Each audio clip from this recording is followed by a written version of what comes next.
आता एक मोठी बातमी आहे. दुहेरी हत्याकांडामुळे शिर्डी हादरली आहे. शिर्डी विमानतळाजवळच्या गुंजाळ वस्तीमध्ये 2 जणांची निर्घुण हत्या करण्यात आली, तर एक जण गंभीर जखमी आहे. दरोड्याच्या उद्देशानं हत्या झाल्याचा प्राथमिक अंदाज आहे.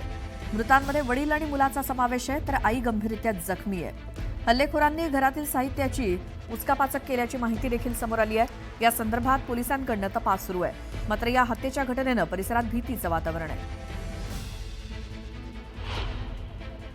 शिर्डीच्या आंतरराष्ट्रीय विमानतळाजवळ गुंजाळ वस्तीवरती दुहेरी हत्याकांडाच्या घटना जी आहे ती घडलेली आहे. त्यामुळं अगदी खळबळ उडालेली आहे की ही नेमकी हत्या कशातनं झाली आहे.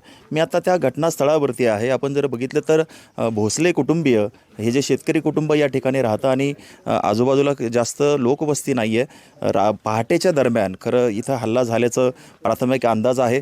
बाहेर कृष्णा भोसले हा 30 वर्षीय तरुण झोपलेला होता आणि तो झोपेत असतानाच त्याच्या डोक्यामध्ये तीक्ष्ण हत्यारानं वार करून त्याची हत्या झालेली आहे. तर आतमध्ये त्याची आई आणि वडील असे दोघं जण झोपलेले होते. त्यांच्यावर देखील हल्ला झाला आहे, ज्यामध्ये साहेबराव भोसले यांचा देखील मृत्यू झाला आहे. तर साखराबाई ज्या आहेत त्या प्रवरा हॉस्पिटलमध्ये त्यांच्यावरती उपचार सुरू आहे आणि मृत्यूशी त्या झुंज देत आहेत.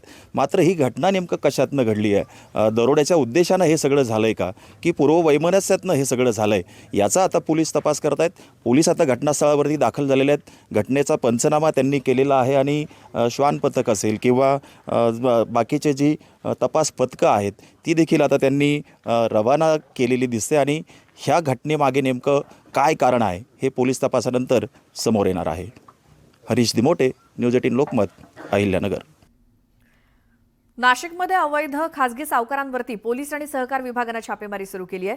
सकाळपासून अवैध सावकारांवरती पोलीस आणि सहकार विभागानं कारवाई सुरू केली आहे. पैसे वसुलीसाठी अवैध सावकारांकडनं कर्जदारांना धमकावणं, महिलांसोबत गैरवर्तन, जीवे मारण्याची धमकी देण्याच्या पोलिसांकडे तक्रारी आल्यानंतर ही कारवाई सुरू करण्यात आली असून शहरातील वेगवेगळ्या भागातील अवैध सावकारांच्या घरातील कागदपत्रांची पोलिसांकडनं कसून चौकशी तपासणी सुरू आहे.